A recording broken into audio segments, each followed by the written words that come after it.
j'ai l'impression que les journalistes ont fait un truc particulièrement dégueulasse. Ils se sont adressés aux gens qui lisent. Ils sont passés par les lecteurs pour dire que c'était de la merde. Vous voyez ce que je veux dire? Il y a eu un discours. Ce que j'ai trouvé dégueulasse, c'est est-ce que c'est un si bon écrivain que ça? Puisque regardez le film qu'il fait. Vous voyez ce que je veux dire? Ils ont essayé de vous blesser sur deux légitimités, la légitimité cinématographique et littéraire. Vous n'êtes pas d'accord avec ça? Mais il y a eu, bon, du point de vue littéraire, l'opération a raté. Hein. Mais il y a un truc beaucoup plus primaire. C'est intéressant d'ailleurs. Enfin, je trouve que ce que je vais dire est très intéressant. Parce que je me souviens de la critique de Garcin, il y avait cette phrase. On se demande pourquoi les producteurs font confiance à des écrivains pour faire un film alors qu'ils ne savent même pas changer une ampoule. Bon, d'abord, je sais changer une ampoule. Même tous les types d'ampoules, je suis excellent pour changer les ampoules. Deuxième point, ce que ça montre, et Jérôme Garcin fait appel à cette idée, qu'il faudrait des compétences techniques.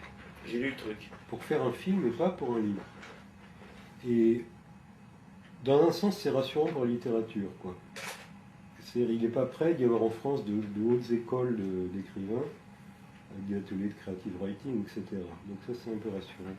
Mais ce dont je m'en suis rendu compte, c'est que c'est devenu faux. Juste faux.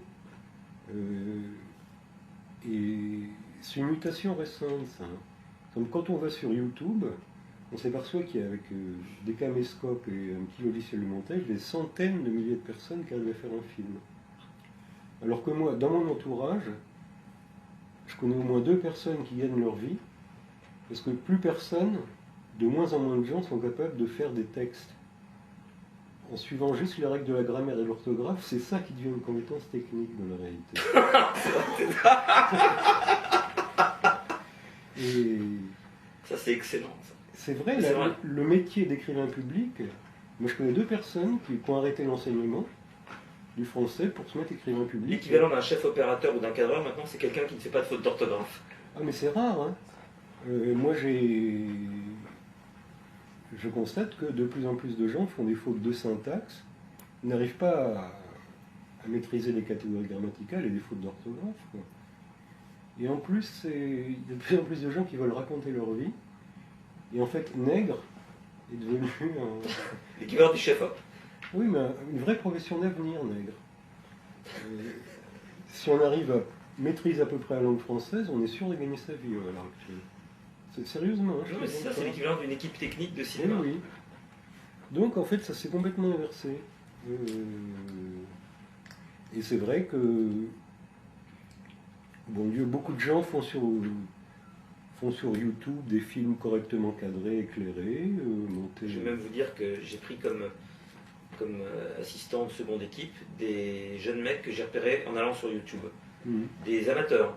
Oui. Et j'ai vu des mecs qui faisaient des trucs malins, je les ai contactés et je leur ai donné la seconde équipe à faire pour des trucs dans le western. Donc c'est vrai. Il y en a qui sont... Moi j'adore de bout en bout le gendarme de Saint-Tropez. Le premier, donc. Oui. Les grandes vacances. Ah, c'est excellent. J'adore les grandes vacances. Oui. Mais ça, faut pas désespérer parce que, enfin, pas tellement grâce à moi d'ailleurs, plutôt grâce à Valère Noverina. Oui, il revient. Il y a une réhabilitation totale de Funès. Une biographie de lui qui sort.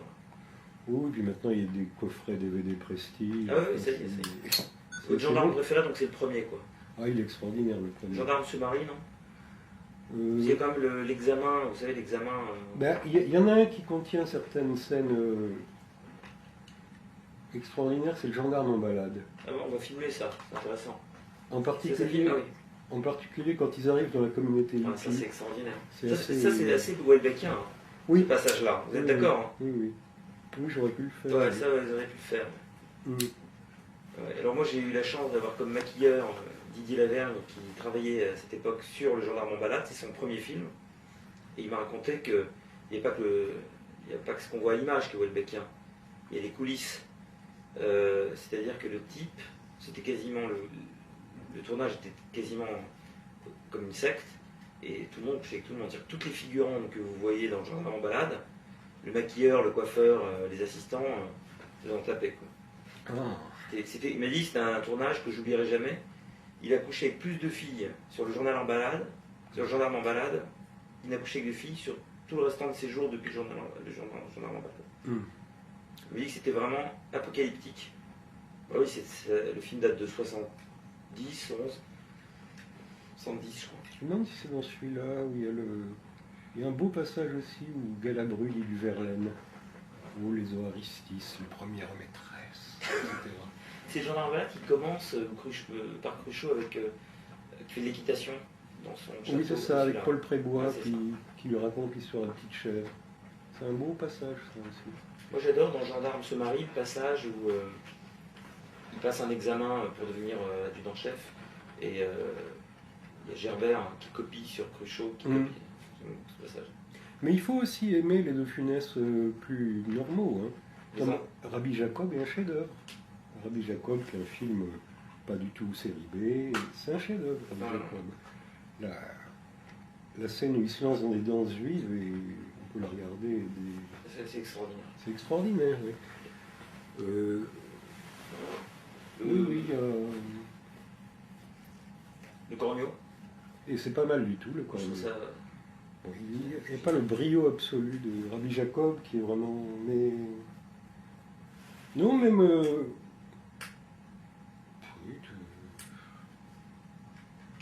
La Grande Vadrouille, oui, aussi, le duo fonctionne bien. Quand il fait Molière. Ah, la Havard, non. Non, on le sent diminué. Enfin, Elle ou la cuisse. J'aime moins ça. Gendarmette. Pas mal du tout. Il y a une scène... il y a une des scènes les plus extraordinaires où... Parce qu'il fait un truc... qui à mon avis sans précédent, il fait du burlesque vocal. Et il y a une scène où il explique à sa femme comment il s'est trouvé dans une position douteuse avec la jeune gendarmette noire. Il fait tout un tas de trucs avec sa voix que je pourrais même pas... Enfin, c'est sans précédent pour moi, ça. Ce qu'il fait avec sa voix. Enfin, donc il y a quelques trucs dans Gendarmette. C'est pas le meilleur. Et des extraterrestres. Pas mal. Bon, je suis assez... Bon, il y a que le gendarme à New York que j'aime pas, en fait, dans la série. Que je trouve vraiment raté. C'est très étrange, parce que c'est le deuxième de la série, il va même direct à New York. De deux. Non, Mais... Puis il y a quelques films... Il y a un film que j'adore. J'aime bien les Jean Giraud, en général. Il y a un film extraordinaire, peu connu, qui s'appelle Faites sauter la banque. Où là, il y a des... Enfin, c'est un film totalement charmant, déjà, qui a un côté innocence début des années 60, avec son fils, parce qu'ils construisent un tunnel, et son fils est épuisé parce qu'il n'a pas la force de la surprise partie de son ami, enfin, ça lui pose des problèmes. Et il y a un numéro de Pied-Plu extraordinaire. Pied-Plu qui fait un sermon sur l'attitude qu'on doit avoir quand on a affaire à un homme malhonnête. Et puis il y a une scène aussi où, après, quand ils arrivent dans la banque, qui vont faire sauter, De Funès, pendant assez longtemps, parle à Dieu, en fait. Et il s'en sort bien, quoi.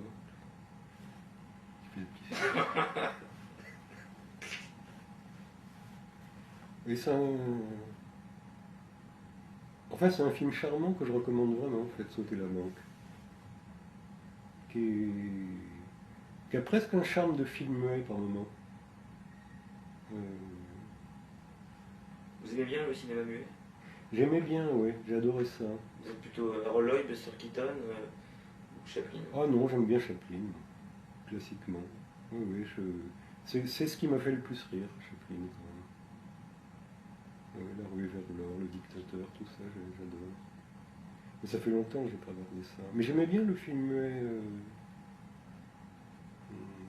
allemand aussi, Métropolis, L'expressionnisme allemand. L'Aurore, tout ça. En fait, même j'aimais.